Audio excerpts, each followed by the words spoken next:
mga idol, ibabalik ko na po yung carburetor ng plate compactor na nilinis ko. Importante po na mai-align yung mga linkage para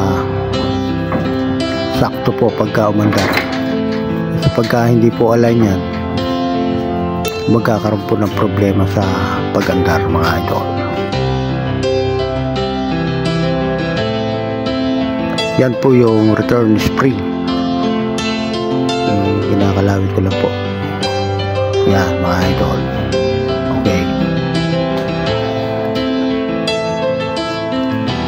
Ayos, mga idol.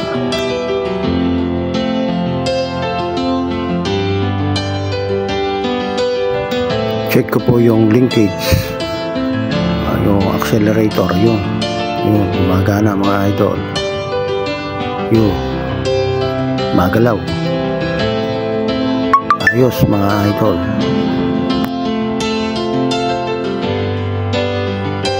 Ikakabit na po natin, o ikakabit ko na itong cover holder ng air cleaner.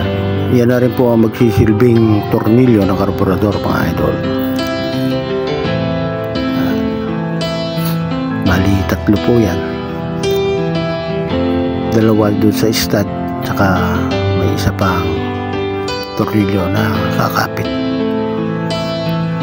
sa mismong holder, mga idol. Ang gamitan ko po ng T-wrench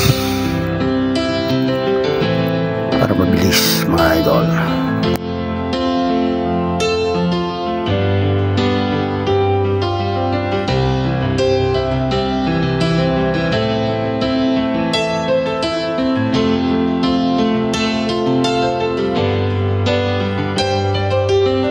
Kailangan sakto yung higpit, mga idol.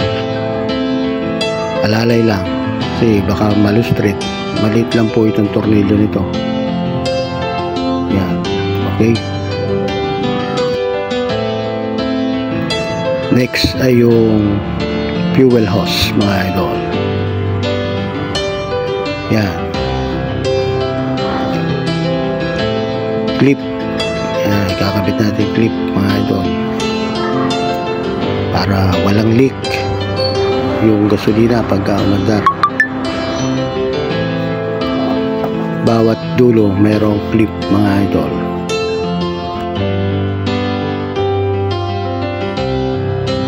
Ayos, mga idol. Testing. Apanda rin natin. Yan, gamit po natin tali na lang, mga idol. Hila. Yun, umandar, mga idol. Itimplahin lang natin yung binor, mga idol. Adjustment.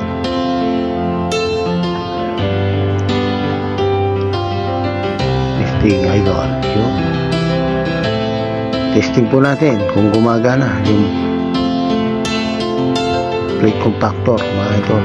Yan. Pampatag po ito. Ganyan po ang takbo niyan.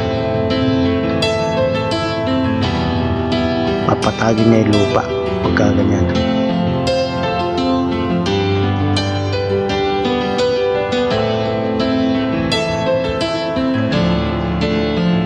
Ayos.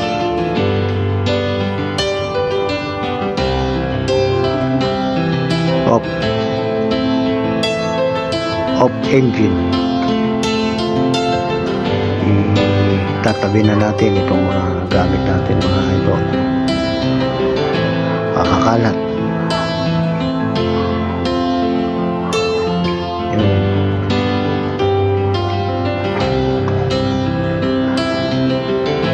I-testingin ulit natin ito, mga idol, kung aandar ulit. Okay.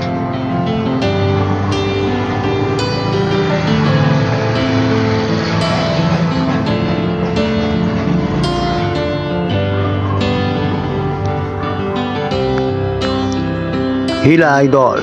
Yun.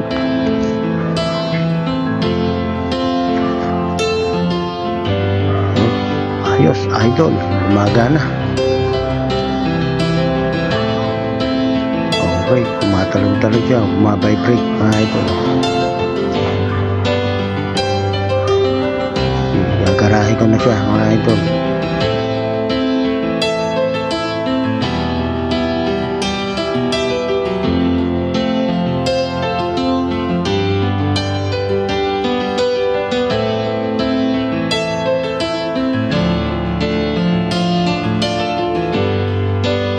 Ayos, mga idol.